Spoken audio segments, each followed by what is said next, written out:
Hi, I'm Melanie from Branching Minds, and you're about to watch a session from our past summit. But before you do, I want to invite you to branchingminds.com so you can stay up to date on this year's MTSS Summit. Now, if you've ever wondered how SEL assessments and a powerful MTSS platform can transform instructional practices and behavior support across all tiers of instruction, then keep watching. So we are really happy that you're here. My name is Jen Maichin. I'm a district instructional leader here in Mineola, which is a suburb of New York City on Long Island. And my name is Shanahan. I am currently the principal over at Jackson Avenue School, which is an elementary school in Mineola School District. So let's get started. So hopefully in this time that we have together, we're hoping that we understand and acknowledge that everybody is at different points in their journey for MTSS, and we hear you because so are we. We're still building and growing our practice as well, and it's our hope that today you will begin to gain insight as you listen to our journey and take away ideas that you can incorporate into your existing systems. And that's really important to us, that you don't reinvent the wheel, but you find ways to incorporate MTSS, especially for behavior and data, into your existing systems and your tiered intervention services, including identifying that entry point. In addition, it's our intention that you take away practical strategies for integrating xSEL assessment into the MTSS framework, that you use this assessment data to support your student growth, and that you create a sustainable structure and routine for implementation. But we would be remiss if we did not start our presentation with behavior interventions and xSEL and without a check-in. So this is one of our favorite check-ins in Mineola, and there's a purpose for these. So as educators, we're in the skill building business. Our primary role, no matter what level we teach, is to build a learner's capacity to transfer the knowledge and skills that we teach them, especially for self-regulation and self-awareness beyond the classroom. Similar to building the skills of math and reading, these skills have to be taught, and their skills. So beginning the day or a new task with a ritual such as a check-in is intentionally building the skills of emotion recognition as well as empathy, leading to greater self-awareness and self-regulation and understanding others. So teaching learners how to recognize and express their feelings in a healthy way, and listening to others do the same, which is really important, can play a key role in shaping and developing them as they grow older. So let's check in really quickly. Which landform do you feel like at this moment? Drop your check-in in the chat. Waterfall. You could say why, or you don't have to, but because what's important is that you take note of how you're currently feeling and how that feeling may be showing up for you. What do you feel like right now? Well, I was feeling a little bit like a canyon, but I feel like that canyon has been brought together, thank goodness. I feel like the sand dunes, I think, when you're like on top and then you step on it and then you kind of fall in and then you get on top again. Yeah, Amy, I'm with you. Yep. Sand dune. All right, let's keep checking in as we move along.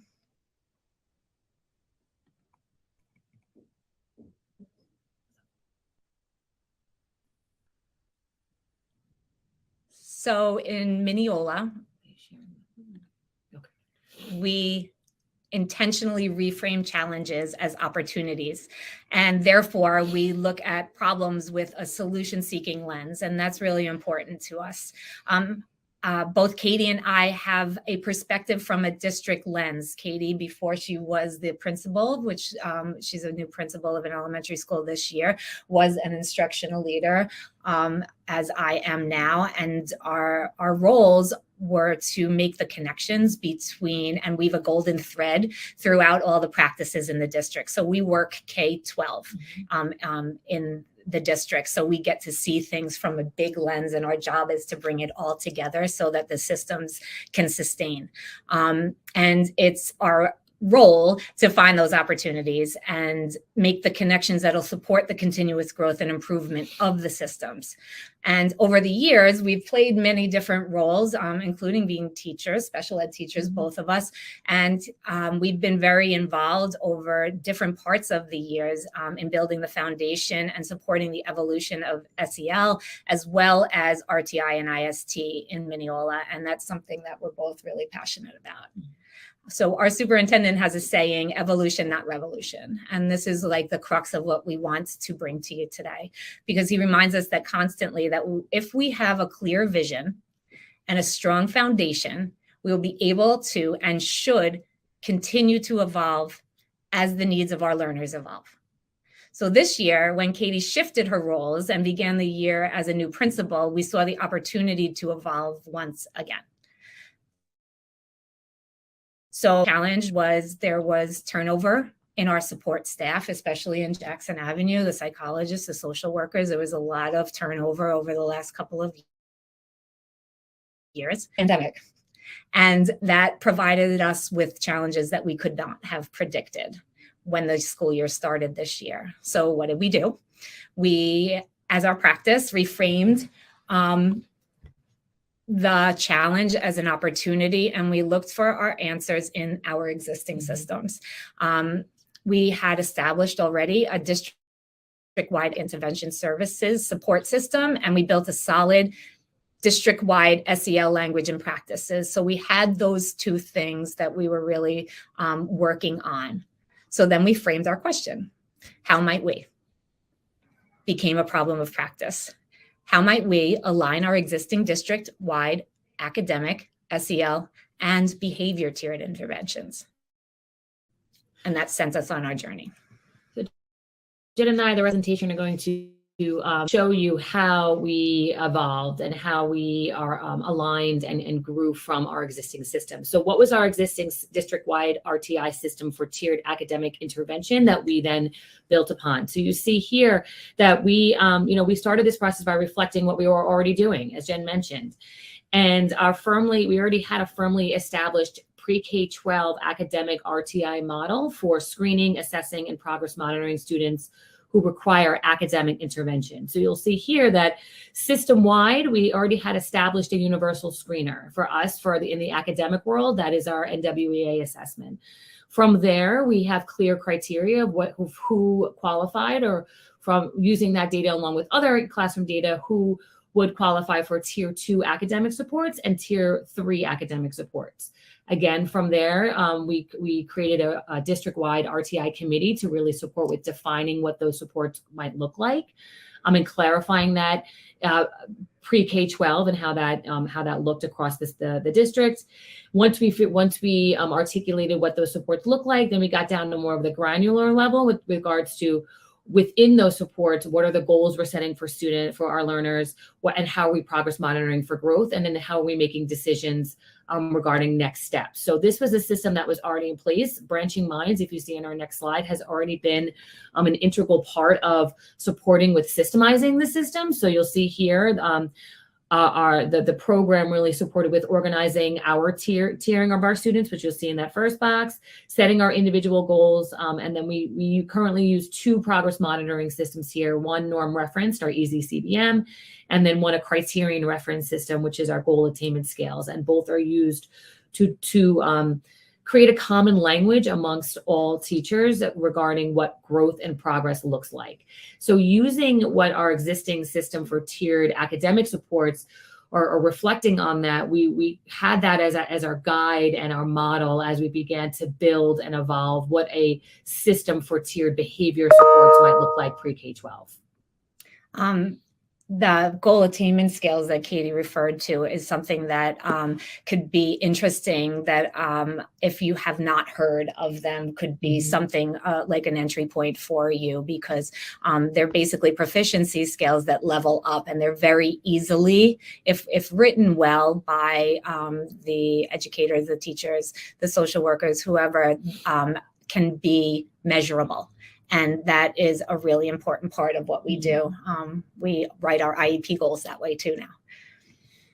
So the other system that we had, at the same time we're building our RTI for academics, we several years ago began to build authentic SEL culture in our district, beginning with growth mindset, language and practices, as well as the neuroscience of learning as the foundation. And we were really, really intentional about that. We did not start with programs. We started with building our own culture and language around those two things. As we grew, we realized that we needed a framework to help us to grow. And so we adopted the xSEL theory of action to be our guide to do that. And that's really important too. Another big suggestion is to go to the experts to help guide you. So xSEL has some amazing resources to help guide you to see what your next steps for building systemic SEL is. And that was unbelievably helpful to us, and we're going to continue to use that. We also partnered with the experts, Lisa Blackwell and Carol Dweck, to support our process, and systematically built that growth mindset language and culture. We began with the adults and did a lot of PD with them. And then we went from the adults and we intentionally changed our language and went down to the pre-K and started the language of our learner language, which we call it, which stems from the neuroscience of learning, which puts learners in their control. So doing that, we decided that we were going to always call like students learners now. So that's the crux of our language. So we conveyed high expectations for them and for ourselves as well. After we established that learner language, we continued to build from there, and we're scaling up and building the similar language in every level of our district now. So we've always used data for other things, for academics, for attendance, for everything that we had data for to inform our instruction and support. And I know the big question is, how do you do that for SEL? And sometimes the behavior for SEL, like you still don't know the why, right? There's some behaviors. So we recognize that measuring our progress in our SEL initiative shouldn't be any different. We were at the point where we needed to know, like, is this working? And how do we drive our teachers to be able to help them to feel like that what the efforts they're putting in their classrooms are working. So we found SEL Web, which Clark is here. Thank you, Clark, and he's supported us throughout along the way. SEL Web is a strengths-based assessment of students' social emotional competencies that uses primarily a direct assessment approach. So we chose it because of our district assessment approach was very similar, and when we first implemented this, we got our results and said, well, like, what are we going to do about that? We decided that we were going to have the teachers and the teacher teams and their PLCs look at their data and choose a goal. And we started this in the K2 buildings. So they used a protocol and they chose a goal. And what you see here, which you can click on if you have the PDF, is a case study that was done on our district because the teachers chose one competency, and it was their choice to be able to focus on for the year based on their data in their grade level, it yielded significant growth in that outcome. So across grades K4 district-wide, 5% more students met or exceeded the national standards for overall SEL competency. versus in the spring of 21 versus the fall of 20. And even though they demonstrated growth across all competency areas, that this is really important data. So with the competency area with the greatest gains, which was social perspective taking, was the one where most of the teachers chose to work explicitly on with their kids. And every single teacher team grew the most in that competency area.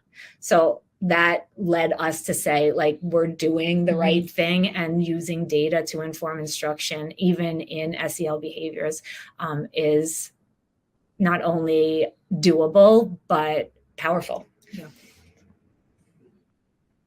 So having focused on those two systems, RTI for academics and SEL, yielded positive results, especially during COVID.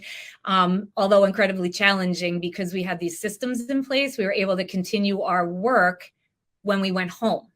For COVID, our established SEL practices, such as the check-ins and the community circles, were already organic in the classroom culture, which were our tier 1 practices when we went home online. And so we had this solid system to be able to look at these kids, and we in both academic and SEL competencies, and we were able to like really reach them a little bit better, and kind of get the pulse on them. And that's something today we're really proud of. But here's where our challenge began for behaviors. Coming back to in-person learning, as we've all experienced, posed a new challenge that we couldn't have foreseen, like I'm sure many of you all have experienced. So especially in our elementary schools, like kids were coming into our school, like not ever seeing or being formal education. So, or they were too young to remember that they were in pre-K or kindergarten at the time.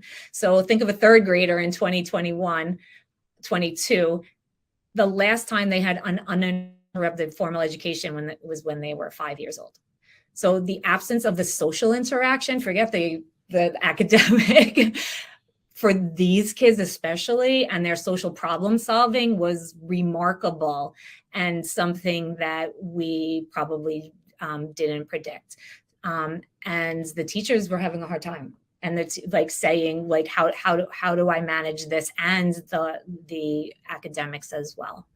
And as Jen mentioned, there was a lot of we had a lot going on, right, in pockets. So our whole presentation is systemizing this. So we had a system already in place for RTI academic intervention. So going out with COVID and coming back with COVID, that was consistent, and there was not even a break in the support interventions that students were receiving when they were out in COVID, when they were in hybrid world, or when they were full-time back. What we were finding was we were building this culture, this SEL culture, this common language, as Jen mentioned.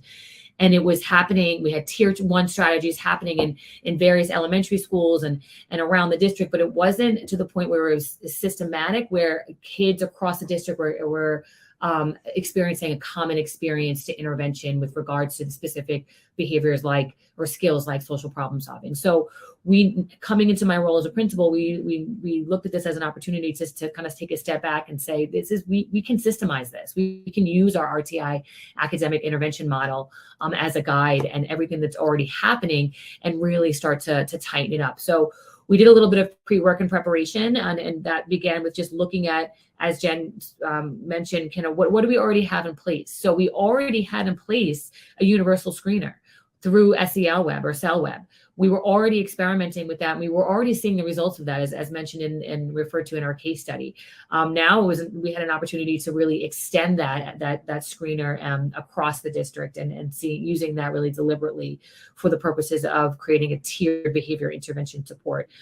We already had in our master schedules SEL instructional time built in, because we were already participating in the common practice of community circles. We were already participating in explicit lessons around self-awareness, those CASEL competencies that Jen mentioned. Those were already happening in different ways across the district. So that was something that we could leverage. We already had in place something, at least in the K-7 world, a learner portfolio where learners were reflecting on who they are, what their values are, what their beliefs are, and goal setting and participating in that metacognitive practice of reflection. So that was happening already. We already had a semblance of push-in support, if you're thinking about tier 2 with regards to behavior, in the form of our lunch reflections that students would participate in if they made choices that were not reflective of a positive choice. So we already had a semblance of a tier 2 support there, and we also had semblances of tier 3 support in looking like our at-risk counseling. So we had a lot of things happening simultaneously in pockets, some more consistent in some schools than others, and we really are using this year to kind of like assess that what was already happening and then streamline that and make it more deliberate. So, I think something's really important is also, just as we were using CASEL action as our guide, we started to use the PBIS guidelines as our guide. So if going right into PBIS guidelines, they give you very clear ways to be able to build the systems. And we've been using that as a guideline too. So finding good frameworks to be able to to guide you kind of helps, because the experts have figured that part out already. And their first guideline to us was create a manual. Create a manual to articulate what you have in place, and then from there you can determine your next step. So we started doing that. We created our manual. We listed all that we have in place, and then we really that helped us define our dilemma and our goal. And this is our dilemma, like as Jen mentioned, was teachers were frequently seeking support for behaviors in the classroom, opting to have the learner removed from the classroom if they or disciplined, or more of a reactive approach to behavior. Behaviors were frequently occurring on playground and in these unstructured times where children were challenged to really social problem solve or implement the skill of perspective taking. So that's where we were finding the most of our trends in behavior. So our goal that's become our really our guiding light, and what has been holding us accountable to ensure to have as we reflect on progress, is that what we want to see is that learners are applying strategies for social problem solving in their classrooms, and that they're transferring the skills that they're learning in this support system when they're getting tier 2 supports, when they're getting tier 3 supports, when they're explicitly learning these skills, that we're seeing this transference during these unstructured times.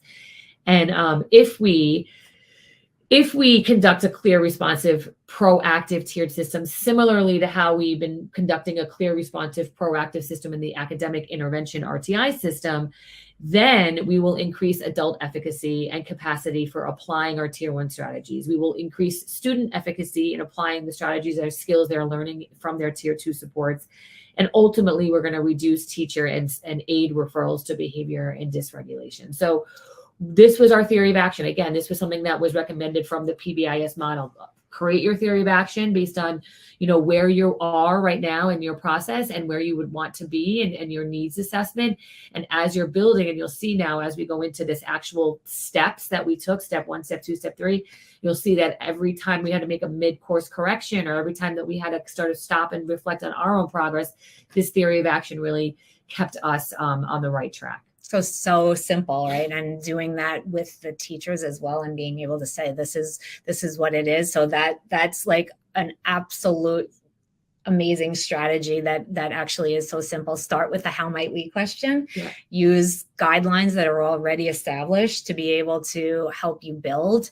And then from your how might we question, right. And then establish that theory of action, because we always come back to that, even when things get wonky and people go, well, we're trying to do it this way. It keeps you on the right track, because you're like, well, remember, this is what we want to do. So if the decisions are made that don't align with this theory of action, then you don't make that decision. So let's talk about our steps. So one of our goals, I know we're talking a lot about what we've done, but we really would like you all to walk away with, as Jen could sort of summarize, a clear step-by-step guide for how this might be able to be replicated in your own districts.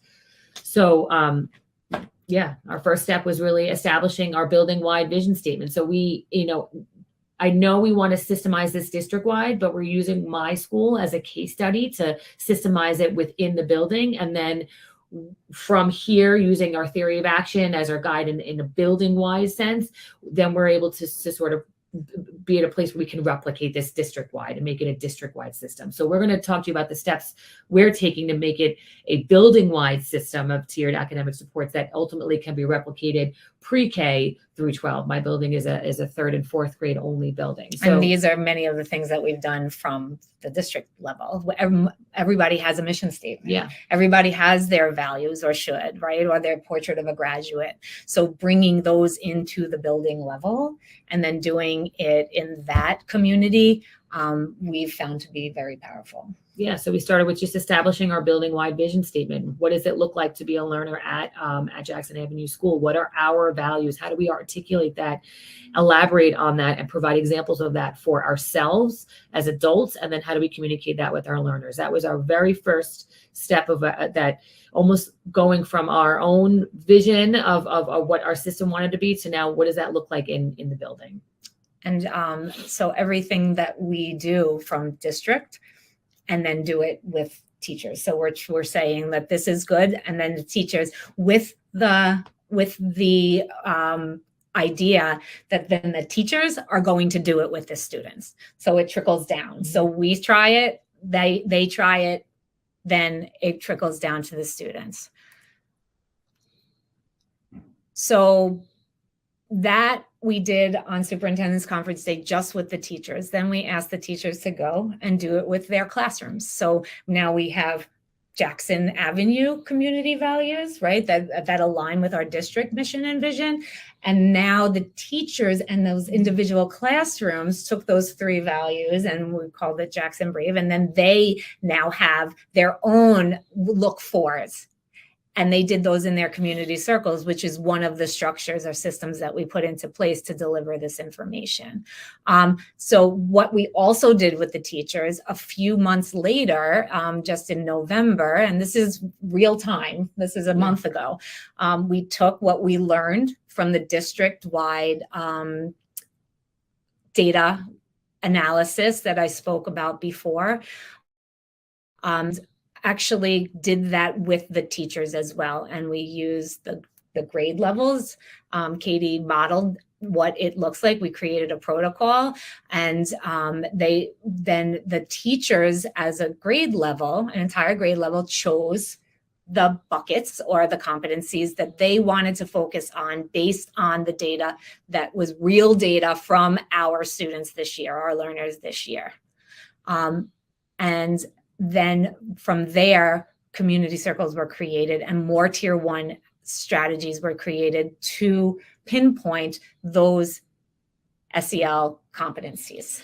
Right. So there's a lot of tier 1. If you type in tier 1 strategies, you can find a million things, but we really wanted to be hyper focused on ones that we were going to be consistent about, that aligned to our values, and that aligned to our goals that we were setting based on our data. So, and our theory of action was to support the teachers. It obviously the kids, but if the teachers don't have the capacity, then and they have too many things to do, then it's never going to sustain. So because social problem solving and social perspective taking were the areas that our teachers set goals around regarding wanting to see progress, and that aligned directly to what, our observations of the data that we did on our own, we selected and began to teach our teachers specific tier 1 interventions that we would want all, and like Jen said, not a lot, just a select few that we would want all of our teachers to do consistently and have a common language around. So we started with size of the problem. So teaching the teachers, and then ultimately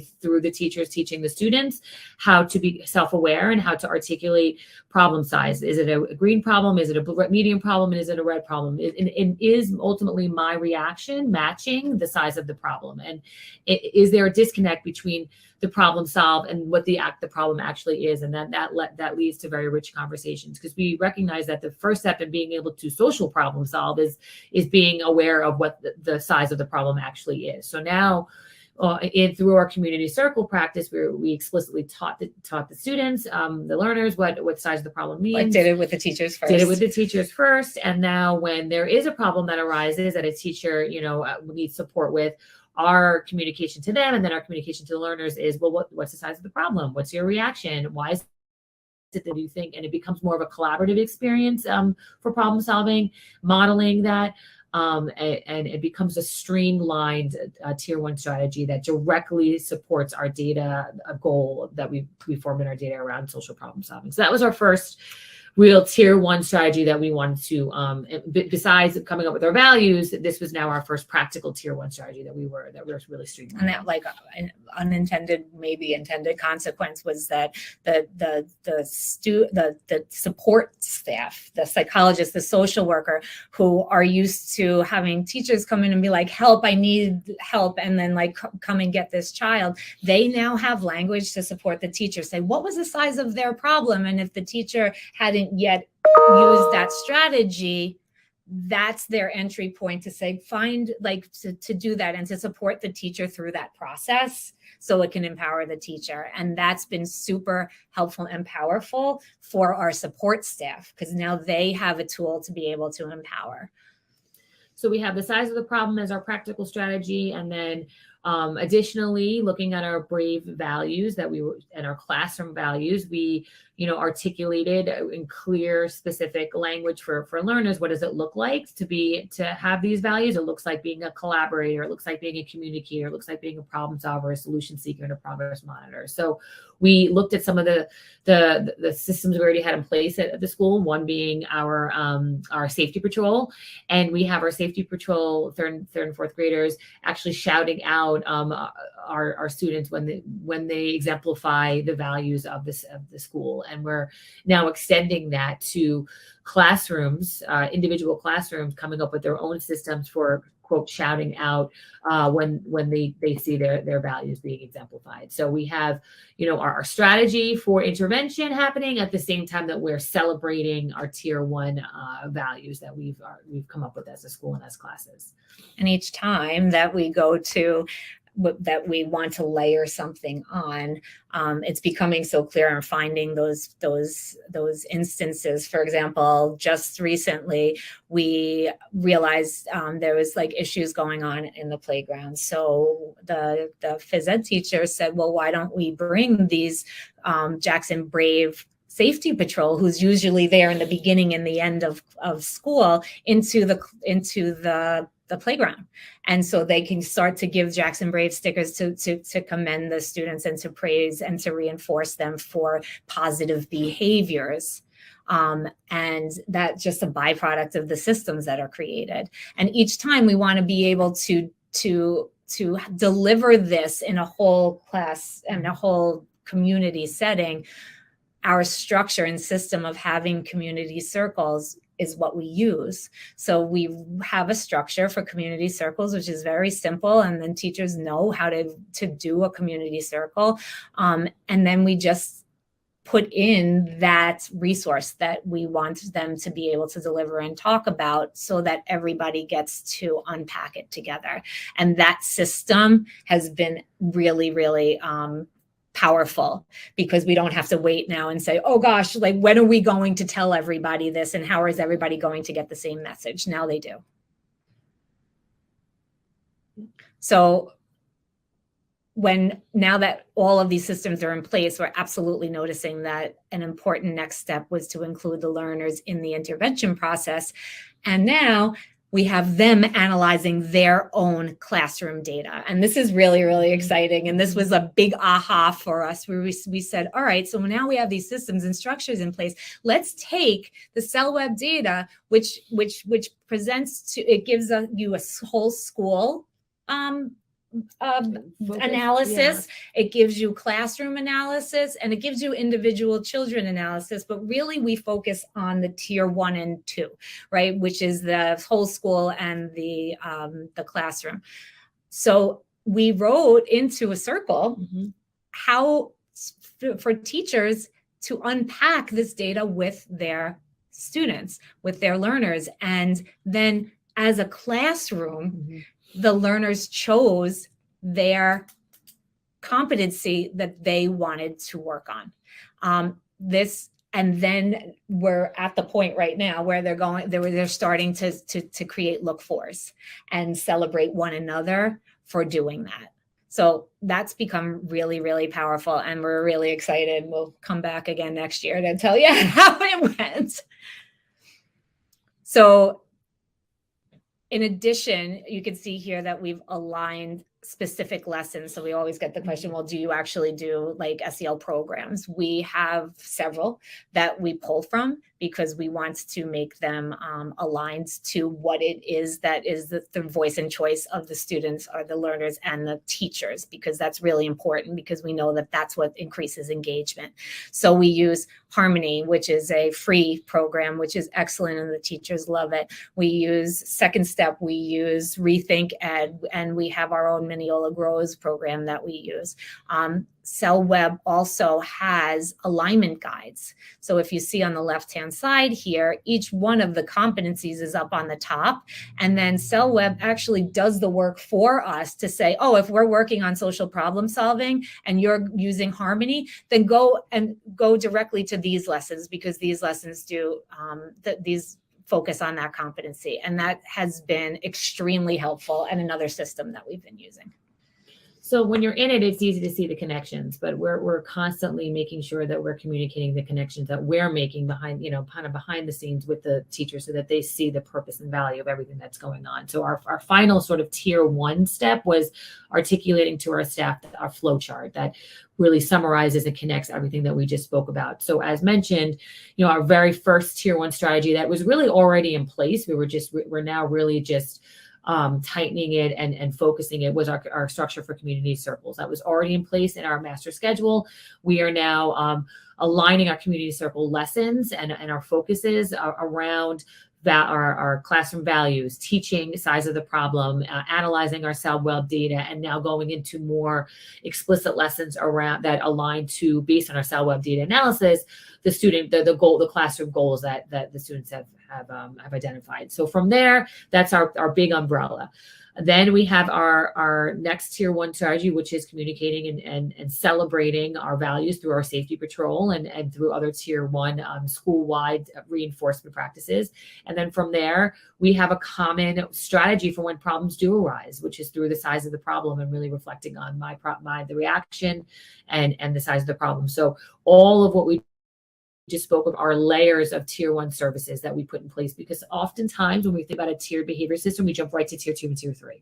So Jen and I really wanted to spend the majority of this presentation talking about the tier 1, just like we do when we're thinking about academic supports, our RTI. It's tier 1, and then that's the majority on any pyramid. That's how you're going. 80% of our learners were going to be scooped up in our tier 1 practices. From there, we then articulate our tier 2 and our tier 3. If we start thinking about tier 2 and tier 3 without putting the work into tier 1, we're not going to be that's why the majority, sometimes we think we're going to go right into the whole pyramid, and we really wanted to spend a deliberate amount of time on that tier 1 practices we put in place and streamlining those, because now it's easy. Now for our tier 2 and our tier 3 supports, it's super easy to articulate. We have our xSEL Web assessment. That's kind of like our NWEA, quote unquote, that we're using for our universal screener. We are focusing on social problems, social perspective taking as our 2 competencies, at least at Jackson Avenue, that the staff has identified that they would like to really hone in on. We've established clear criteria of who would, based on the xSEL Web assessment, if you fall under a certain criteria, you would benefit from tier 2 supports in social problem solving and social perspective taking, or tier 3. We then articulated what tier 2 supports could look like, using the RTI academic model as our model. Tier 2 was push in. So we have our support staff, our social workers, our guidance, our school psychologists pushing into classrooms that have students that qualify for tier 2 supports, reinforcing the strategies of size of the problem in real time. Our tier 3 supports look more like a pull out support, just like we have in RTI and AIS for intervention. And those are more specific, explicit, targeted lessons that small groups or individual. But they're doing community circles now. But they're using the community circle too for that as well, where kids are getting pulled out during lunch or during recess to, depending on what they qualify for. And that's where our tier tier 3 support services are more individualized based on individual goals around social perspective taking and problem solving. And then this is all housed and streamlined and really systemized, for lack of a better word. I know we're saying that a lot today, in Branching Minds. So just like we do with our academic intervention services, we tier all of our students in Branching Minds using the xSEL web assessment, our data. Then we've looked at our students, and from there we've identified, based on the tiering, who qualifies for tier 2, who qualifies for tier 3.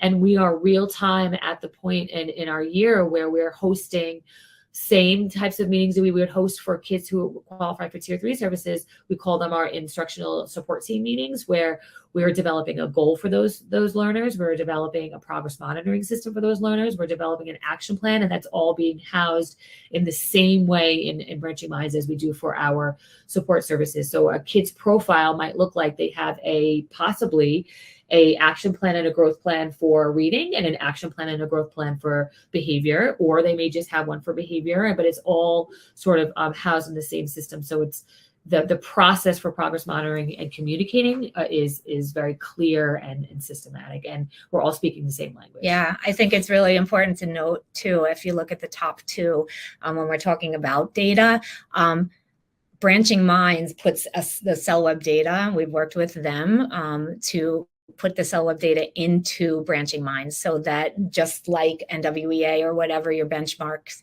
are, your systems are for academics, they do put SEL data in there too. So we chose to use the social problem solving as the benchmark to tier. And when we did that, this is the actual pyramid that came up, which is the percentages that what we should be seeing for tiered interventions. So the tier 3 is 2 to 5%, and then there's like 5 to 12% on tier 2, and the rest is tier 1. So that's our kids, and we've been able to target them, plus a lot of behavioral data and objective data that we know about our students, to be able to really target the kids and be proactive. Yeah, and it's been really great. So having this data has really helped us know not only that we're on the right track, but where to go from here. So to, I guess, sort of summarize our rollout and our steps, we start with our xSEL web analysis. We tier our students just to have that as our initial tiering system, our universal screener. We are developing our tier 1 practices of community circles and tier 1 strategies and streamlining that. This year, it's size of the problem, and next year we may layer on another one, based on staff feedback. But we wanted to start simple, and we wanted to start with something consistent. We've defined and articulated what push-in and pull-out services look like. So if a teacher should come and seek support regarding a learner, we more often than not, that learner has already been scooped up in our push-in or pull-out services, and we have a team meeting with the teacher and regarding the progress and where are we phasing them out, are we keeping them in, similar that we do for RTI intervention support services. Goal setting and data collection looks the same way as it does in our academic intervention, with coming up with a goal and using a goal attainment scale or our proficiency scale to monitor progress of incremental steps. And then finally, we communicate our communication system. So this is an ongoing process. This is a process that we are continuing to evaluate, and it's a continuous improvement. We're always seeking for continuous improvement. And finally, is this replicable? And it is. And so I still work in the district role. And so we've taken what we've learned, and when such problems arise or challenges arise in other schools and other levels, now we have this system to be able to work through. And Catie just heard me in a meeting the other day with another school, and I was able to say, okay, I know what works, I know what doesn't, and let's go. We have a system in place. So putting that tier 1 and really focusing on that and having a theory of action has really, really helped us. Also using the data to improve, to inform instruction, actually legitimizes it for people who may question it. And it also legitimizes it for ourselves and reinforces it. So is this replicable? Absolutely. And now we have some answers to the challenges that arise because we've really, really worked hard to create the systems first.